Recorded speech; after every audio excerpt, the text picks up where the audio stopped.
The sound of silverware clinking against china suddenly stopped. Every conversation around my family's dining room table died as my mother's voice cut through the air like a knife. "You're 30 years old, Samantha," Elaine Price announced, gesturing at me with her wine glass. "No husband, no kids, just work, work, work." "It's honestly embarrassing." My cousins chuckled nervously. Aunt Ruth nodded in agreement. Uncle Tom stared at his plate, pretending not to hear. I felt my hand tighten around my wine glass as heat crept up my neck. "All your cousins are married," Mom continued, warming up to her favorite topic. "They have real lives, real families. You just have that little marketing job and an empty apartment." The table fell silent again, waiting for my reaction. They expected tears, maybe a defensive outburst about my career achievements. Instead, I set down my glass and stood up slowly. "Noted," I said quietly, my voice steady as steel. My mother's eyebrows rose in surprise at my calm response. But there was something in my expression that made her shift uncomfortably in her chair. "You'll regret saying that, Mom." I walked out, leaving 20 pairs of shocked eyes staring after me. "My name is Samantha Price, and I'm 30 years old." That was the night my mother called me a failure for being single, for choosing career success over what she considered a real life. Standing outside on my parents' front porch, I breathed in the cool evening air and felt something shift inside me. For years, I'd endured her comments about my unmarried status, her passive-aggressive remarks about my priorities, her constant comparisons to my married cousins. But tonight felt different. Tonight, she'd crossed a line. Please subscribe to my channel, because sometimes karma needs a little help from someone who knows exactly how to deliver it. My phone buzzed in my purse as I walked to my car. I glanced at the screen and nearly dropped it. The message was from Caleb Warren, CEO of Warren Industries, the tech company I'd been working with on a massive marketing campaign. "Hope the family dinner went well. Looking forward to our presentation tomorrow." I stared at his name on my phone screen, and suddenly a plan began forming in my mind. A plan that would give my mother exactly what she'd asked for, in the most unexpected way possible. She wanted me to get married? Fine. I'd get married. But not to who she expected. 5 years earlier, I'd been working as a junior marketing coordinator when my company hosted a charity fundraiser. Mom had insisted on attending as my guest, despite my protests that it was a work event. The ballroom was filled with executives, investors, and employees from dozens of companies. Mom immediately began networking, or what she called meeting the right people. That's when she spotted him.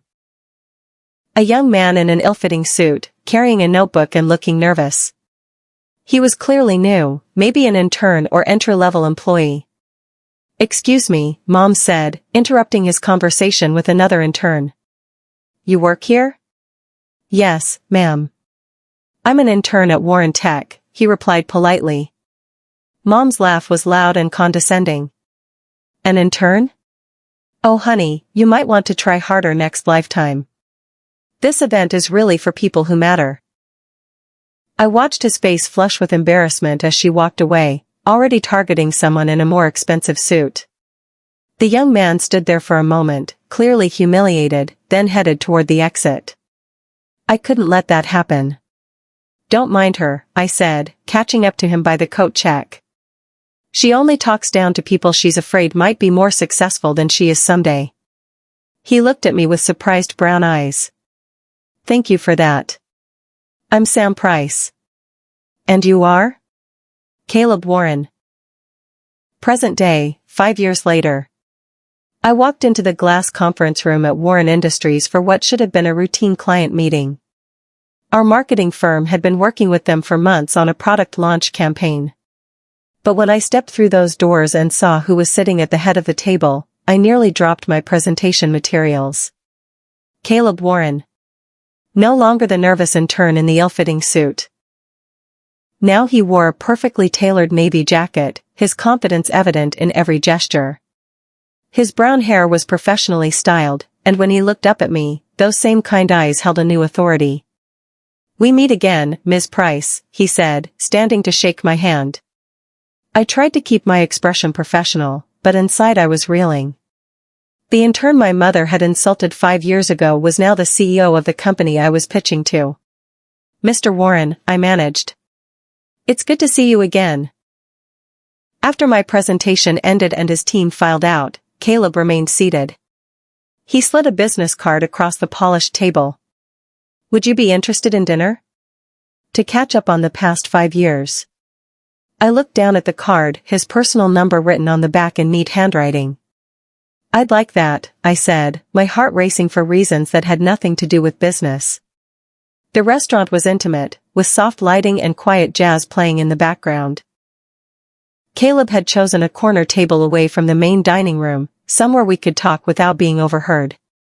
"You remember me," I said, still amazed that he'd recognized me after all these years.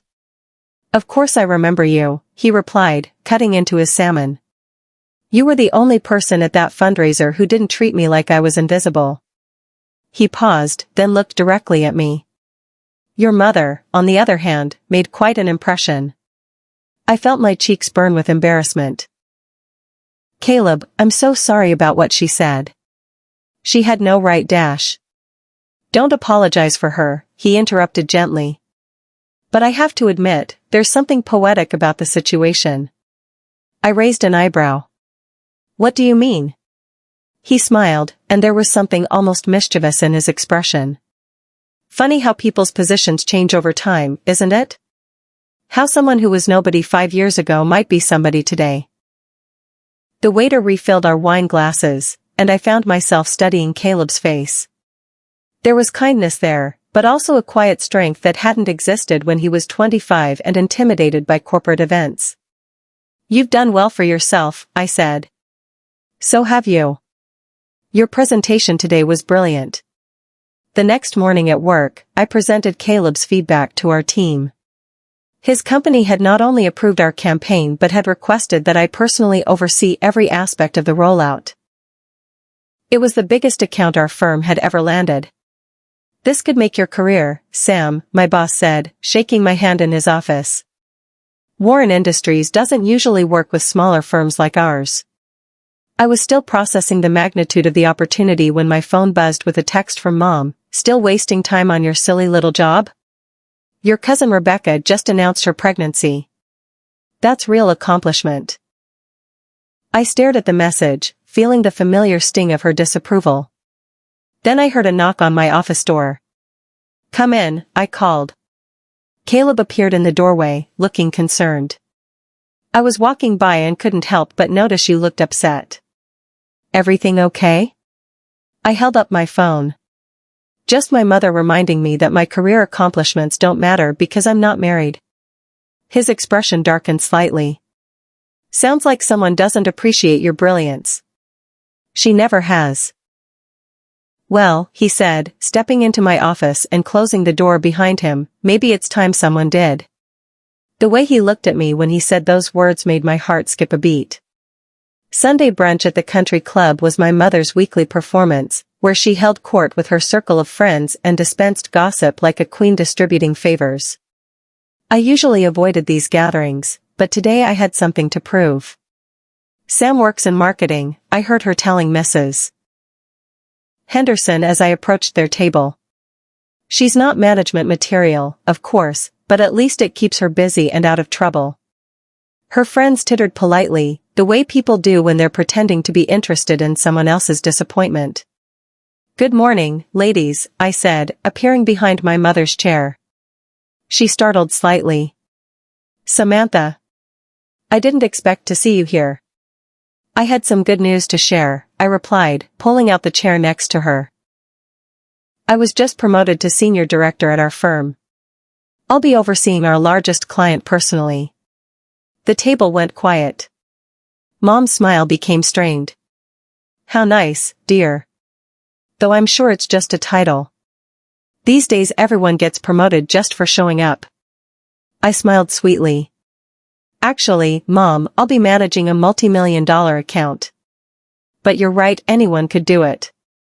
Mrs. Henderson looked impressed despite herself. "Which company?" Warren Industries. I watched my mother's face carefully, waiting for recognition to dawn. Over the next few weeks, Caleb and I began working closely together on the campaign launch. What started as professional collaboration slowly shifted into something more personal. I found myself staying late at the office, partly because the project demanded it, but mostly because our evening strategy sessions had become the highlight of my day. "You don't stop, do you?" he asked one night as we reviewed creative concepts for the third time. It was past midnight, and the office building was empty except for security guards and cleaning crews. We were sitting at the conference table, surrounded by mock-ups and campaign materials, our laptops glowing in the dim light. "I want this to be perfect," I replied, rubbing my tired eyes. "It already is perfect. You've thought of everything." He reached across the table to point out something on my laptop screen, and his hand accidentally brushed mine. Neither of us pulled away immediately. "Sam," he said quietly. I looked up and found him watching me with an intensity that made my breath catch. "This partnership has been..." He paused, searching for the right words. "Professional?" I suggested, though my heart was racing. I was going to say the best part of my week. The air between us suddenly felt charged with possibility. We were having dinner at a small Italian restaurant downtown when my phone rang. I glanced at the screen and groaned. "I should take this," I apologized. "It's my mother." "Samantha," Mom's voice was sharp even through the phone speaker. "I hope you're not wasting time with some broke bachelor again. You need to focus on finding someone with prospects, not another one of your charity cases." I felt my face drain of color as I realized Caleb could hear every word. He was sitting directly across from me, his wine glass halfway to his lips, his expression carefully neutral. "Mom, I'm actually having dinner with Dash." "I don't care who you're with. Just remember what I've always told you about being realistic about your options. You're not getting any younger, and your standards are already too high for someone in your position." The line went dead. I sat there holding my phone, mortified beyond words. "I'm so sorry," I whispered. "She doesn't know that you're Dash." "My boss?" Caleb finished quietly. I nodded, feeling tears prick my eyes. "She just insulted the CEO of Warren Industries." He was quiet for a long moment, swirling wine in his glass. Finally, he looked up at me with a small smile.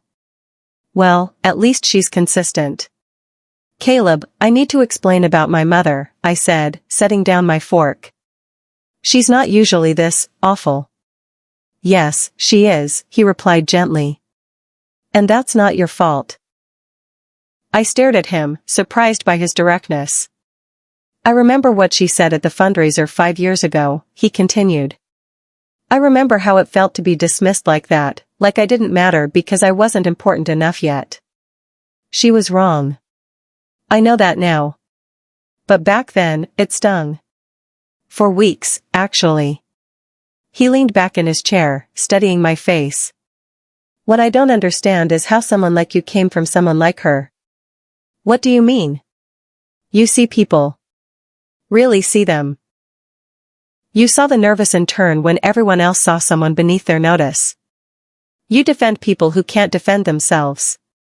You work harder than anyone I know, and you never make others feel small to make yourself feel bigger." I felt tears threatening again, but for a different reason this time. "Your mother was wrong about me 5 years ago," he said quietly. "And she's wrong about you now." He reached across the table and took my hand. "I like proving people wrong, Sam. Especially people who underestimate what really matters." The following week, Caleb invited me to attend a private board dinner with Warren Industries' executive team. It was an honor usually reserved for senior partners at major firms, not individual account managers. "Are you sure about this?" I asked as we rode the elevator to the top floor of the city's most exclusive restaurant. "I'm sure," he replied, adjusting his tie. "I want them to hear your ideas directly." The dinner was intimidating at first. 12 of the most powerful executives in the tech industry, all watching as I presented my strategy for their upcoming product launch.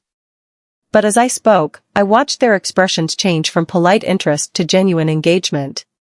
My ideas weren't just good, they were innovative, comprehensive, and exactly what Warren Industries needed. "Brilliant work," said the chief marketing officer when I finished. "This is exactly the kind of forward-thinking approach we need." "Where did you find her?" another executive asked Caleb.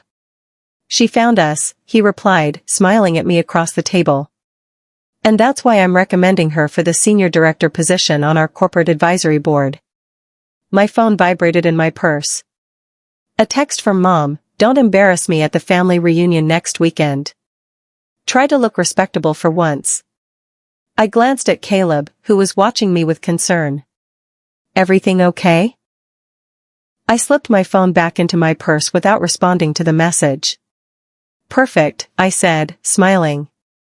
"Everything is absolutely perfect." The family reunion was held at my aunt's house, the same venue where every major family announcement had been made for the past 20 years. I walked in wearing a simple black dress, my hair pulled back, no jewelry except small pearl earrings. Mom was holding court in the living room, surrounded by cousins and aunts, all eager for the latest gossip. "There's my career-obsessed daughter," she announced when she saw me, her voice carrying across the room. "Samantha works in advertising or something. She means well, but she's never quite figured out what really matters in life." The room chuckled politely. I'd heard variations of this introduction dozens of times before. But today, instead of shrinking away or making excuses, I walked directly into the center of the group. "Actually, Mom, I work in strategic marketing for Fortune 500 companies," I said clearly. "And you're right, I have been figuring out what matters." She looked pleased, thinking I was about to agree with her assessment. "What I've figured out," I continued, my voice carrying to every corner of the room, "is that the people who spend their time tearing others down usually do it because they're afraid of being left behind." The silence that followed was deafening. "Enjoy the laughter while it lasts," I said quietly, looking directly at my mother. "It doesn't age well." The next Monday, Caleb called me into his office for what I assumed would be a routine project update. Instead, he gestured for me to close the door and take a seat across from his desk. "I have a proposition for you," he said, leaning back in his executive chair. "What kind of proposition?" "Warren Industries is expanding our marketing division. We want to bring on a senior director of strategic marketing to lead the entire department." I felt my heart skip a beat. "That's a corporate position, not a consulting role." "Exactly. It would mean leaving your current firm and joining our team permanently. Full benefits, significant salary increase, stock options, and a direct report to me as Chief Marketing Officer."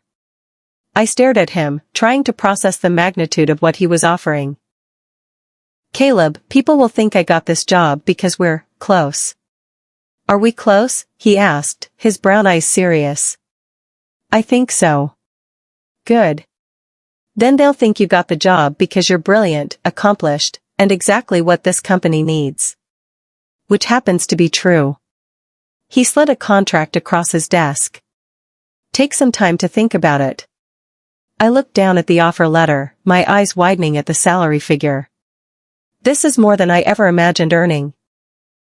"Then maybe it's time to start imagining bigger things, Sam." It was raining when I left the office that evening, a steady downpour that had caught most people without umbrellas. I was fumbling with my keys in the parking garage when I heard footsteps behind me. "Need a ride?" Caleb's voice echoed off the concrete walls. I turned to find him approaching with a large black umbrella, his suit jacket dotted with raindrops.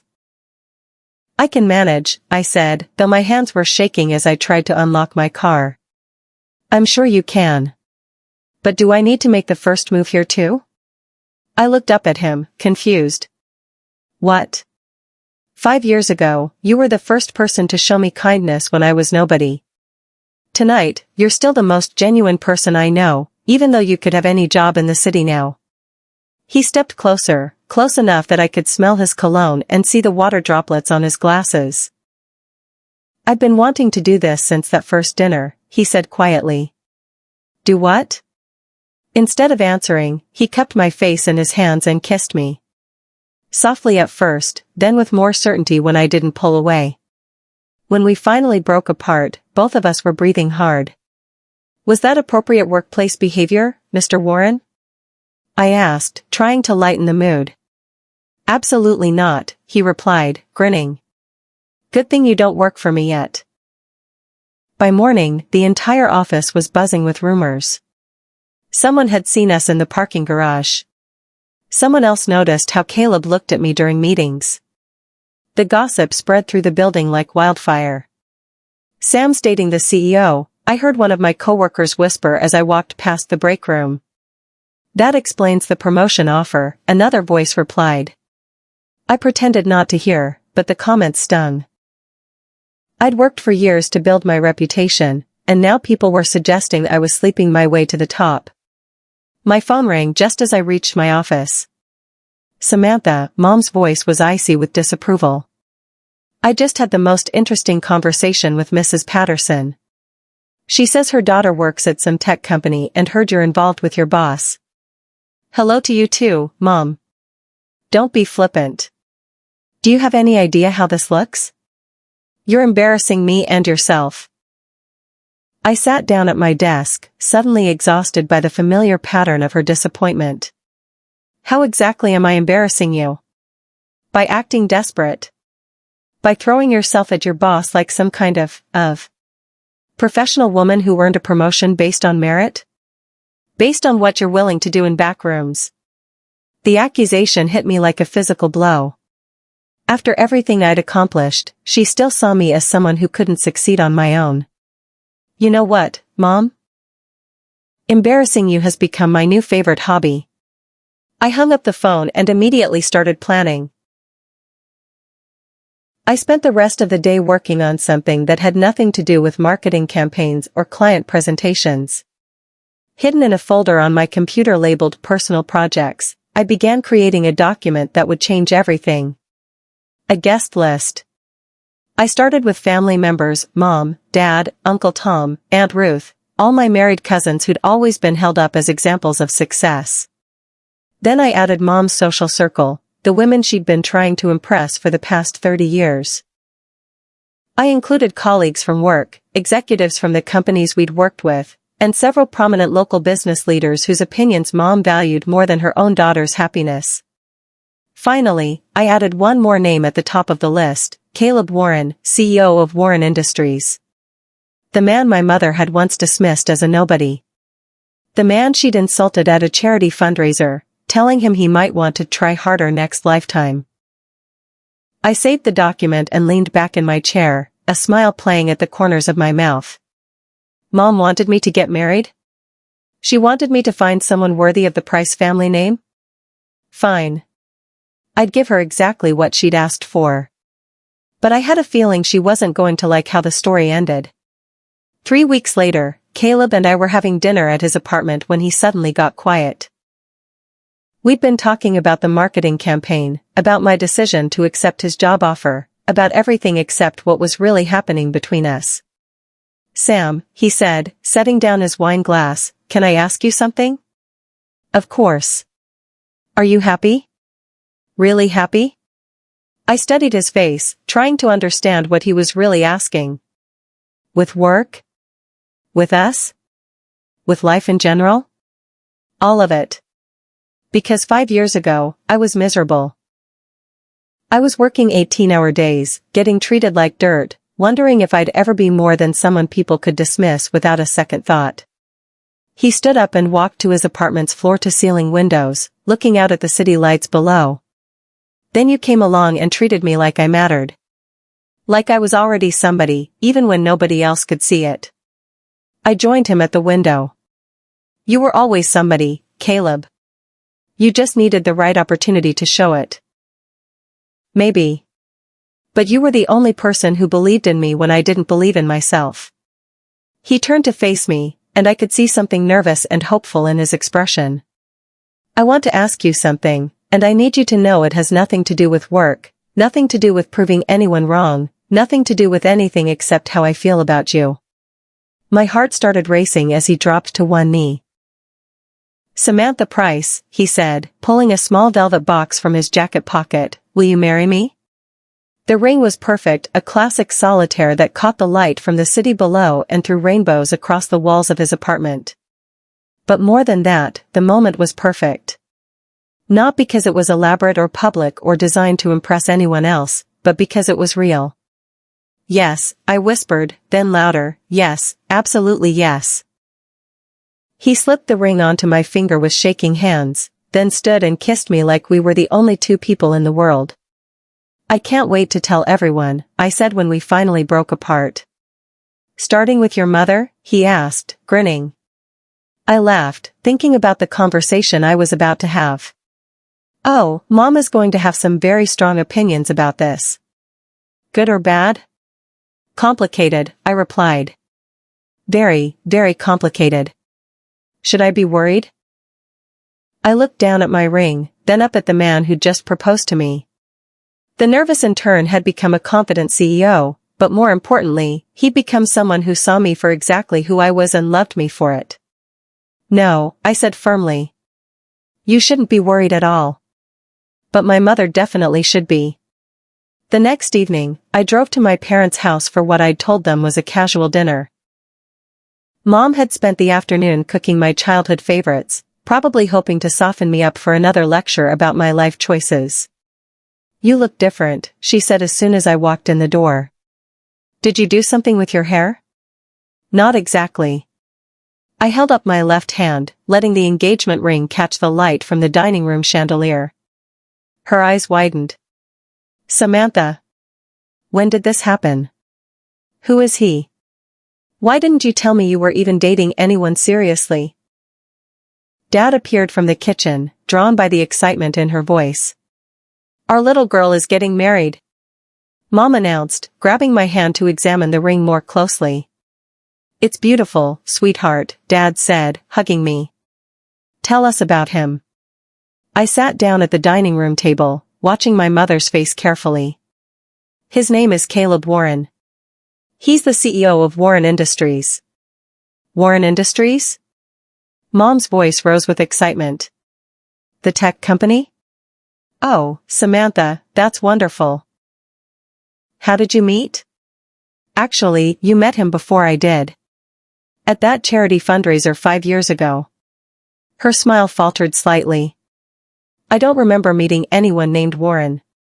He was an intern then. You told him he might want to try harder next lifetime." The color drained from her face. "Wait," she said slowly. "You can't mean, not him. Please tell me you're not marrying that nobody from the fundraiser," Mom said, her voice rising to a near panic. "That nobody is now worth about $50 million and runs one of the fastest-growing tech companies in the state," I replied calmly. "But Samantha, people will remember what I said to him. They'll remember that you insulted him publicly? That you dismissed him without knowing anything about him? That you judged him based on his position and assumed he'd never amount to anything?" She sank into her chair, her face pale. "You can't do this to me. People will talk. They'll remember." "You're right," I agreed. "People will remember. They'll remember exactly who you are and how you treat people you think are beneath you." Dad looked confused, glancing between us. "Elaine, what is she talking about?"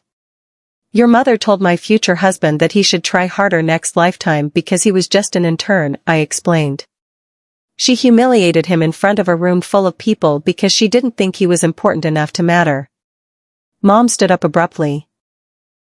"That's not fair, Samantha. I didn't know he would become successful." "That's exactly the point, Mom. You should treat people well because they're human beings, not because they might be useful to you someday." My phone buzzed. A text from Caleb, "How's it going?" I typed back, "Better than expected." "She's terrified." "Are you calling off the engagement?" Mom asked hopefully. "Absolutely not. We're getting married in 3 months. And you're invited." The next morning, I drove to the newspaper office downtown and submitted our engagement announcement to the society section. The editor, whom I'd worked with on several client campaigns, was delighted to feature such a prominent local business figure. "Caleb Warren is quite the catch," she said, reviewing the information I'd provided.